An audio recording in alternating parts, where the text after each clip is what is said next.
Hello दोस्तों, नमस्ते। मैं कविता कुड़ियाल सेमवार उत्तराखंड देहरादून के खूबसूरत भानेवाला से। और अभी जा रही हूँ मैं भागवत में नूना वाले, और वहाँ पे पहुँच के दिखाती हूँ फिर। और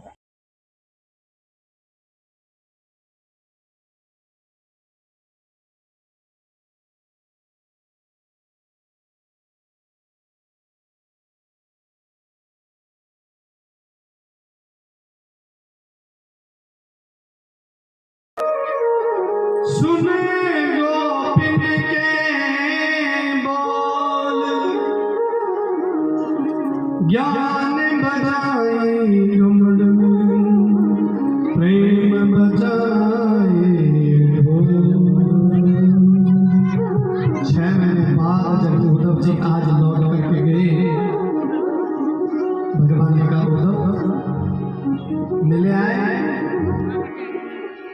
उद्धव ने कहा बात करो मुझसे। क्यों? जिन गोपी वालों को तुम परसों आने का वचन दिया था ना, आज वर्षों बीत गए और आज भी उसी मार्ग पे बैठ करके तेरा इंतजार कर रहे, तेरी प्रतीक्षा कर रहे। आज भी बोलते हैं कि मेरा कान्हा आएगा, मेरा श्याम आएगा, लेकिन लौट करके अभी तक नहीं लौट के गए।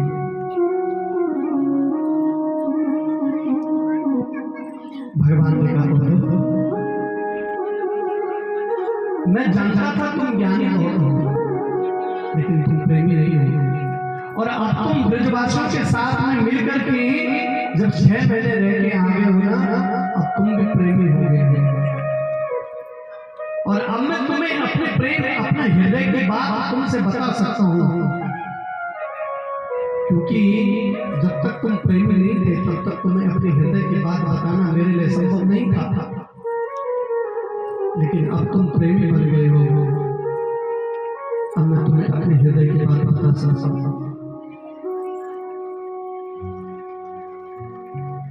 भगवान कहते हैं उद्धव,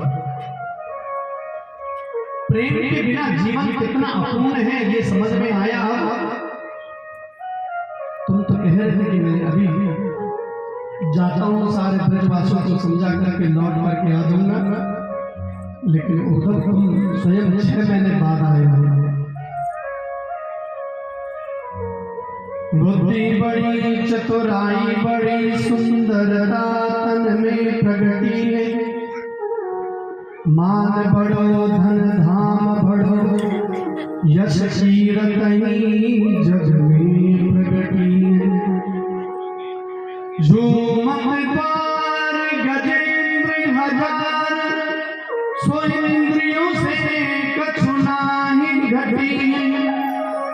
तुलसी जगदीश की भक्ति बिना, जैसे सुंदर नारी बिना घटी। भगवान स्वयं कहते हैं कि उद्धव, प्रेम के बिना अपूर्ण कितना बड़ा अपूर्ण है जीवन। जैसे बहुत सुंदर कोई स्त्री हो, उसकी नाक ना हो तो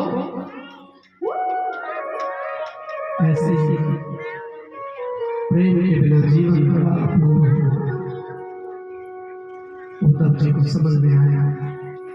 उद्धव जी ने कहा गोविंद, तुमने उन ब्रजवासियों के साथ में अच्छा नहीं किया, झूठा आश्वासन तुमने उन्हें दिया है। तुमने कहा था कि परसों आ जाएंगे, लेकिन आज 14 वर्ष बीत गए, तुम लौट करके नहीं गए, ये अच्छी बात नहीं है। भगवान ने कहा उद्धव मैं कैसे जाता बताओ, यदि मैं यहाँ से छोड़ करके चला जाता तो फिर यहाँ मथुरा में पता नहीं कितना बड़ा संकट हो सकता है। तुम नहीं जानते इस बात को। हाँ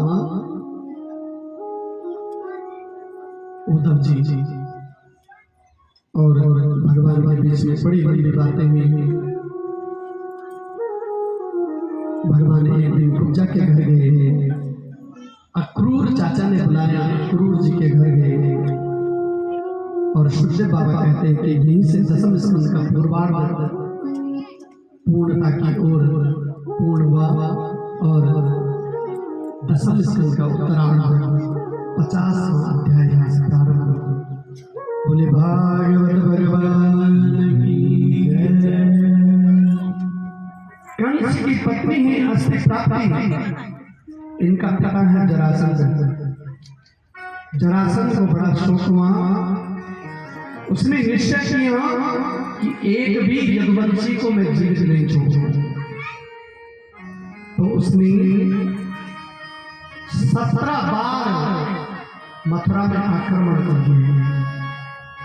भगवान ने 17 बार ही जरासंध को भगा दिया। 18वें बार भगवान ने जब जरासंध को परास्त किया, 17वीं बार, तो 18वीं बार नारद जी ने काल यवन को साथ में और भेज दिया। 23 अक्षौहिणी सेना लेकर के जरासंध ने मथुरा में आक्रमण बोला है। और जब आपकी बार जरासंध ने, जब नारद जी ने काले यवन को साथ में और भेज दिया, तो अब भगवान को भागना पड़ा। और भगवान ने समुद्र के मध्य 48 कांस से बना हुआ विश्वकर्मा जी से निर्मित द्वारकापुरी का निर्माण किया। बोलो द्वारिकाधीश भगवान की जय। द्वारिका नरेश भगवान स्वयं बने। और भगवान का प्रथम विवाह रुक्मणी जी के साथ में राक्षस विधि के साथ संपन्न हुआ। 8 प्रकार के विवाह हुए, ब्रह्म विवाह, राक्षस विवाह, पिशाच विवाह, गंधर्व विवाह। इस तरह से ब्रह्म विवाह वो होता है जो वैदिक सनातन पद्धति के आधार पर किया जाता है।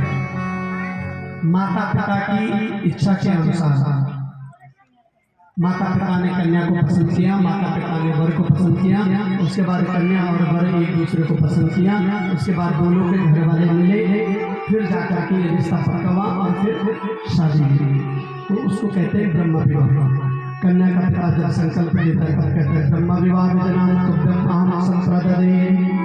मैं आज अग्नया साक्षी सह धर्मचारेण देव ब्राह्मण गुरु सन्निधो अग्नया के साक्षी ब्रह्म विवाह विधिनाम तुभ्यम अहम संप्रददे।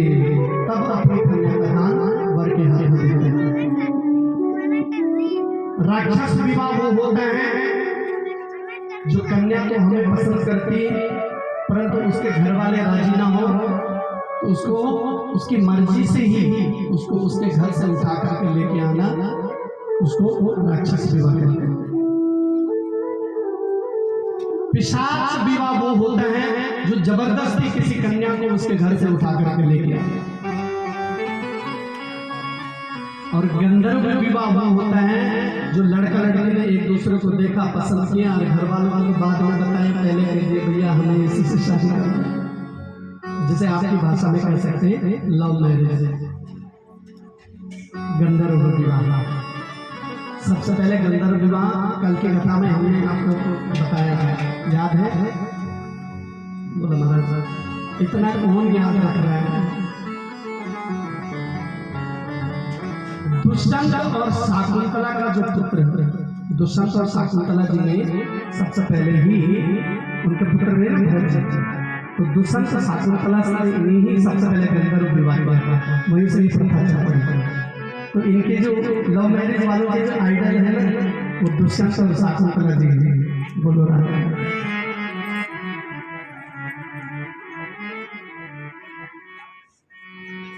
अब इस पर ज्यादा चर्चा नहीं करेंगे, अस्तु अपनी कथा को आगे प्रवेश करेंगे। भगवान का राक्षस विवाह के द्वारा प्रथम विवाह भगवान का सामने संपन्न हो गया रुक्मिणी जी के साथ। परीक्षित ने कहा महाराज कैसे हुआ, ये तो आपको पता ही है। तो फिर विस्तार से कहते हैं श्री सुखदेव जी, और कहते हैं भगवान भीष्म सुतां रुक्मिणी रुचिना राक्षसेन विधानेन उपयेमायति सुतम्। सुखदेव बाबा कहते हैं परीक्षित, राजा भीष्म जो विदर्भ के अधिपति थे, विदर्भ देश के राजा, इनकी पुत्री का नाम है रुक्मिणी।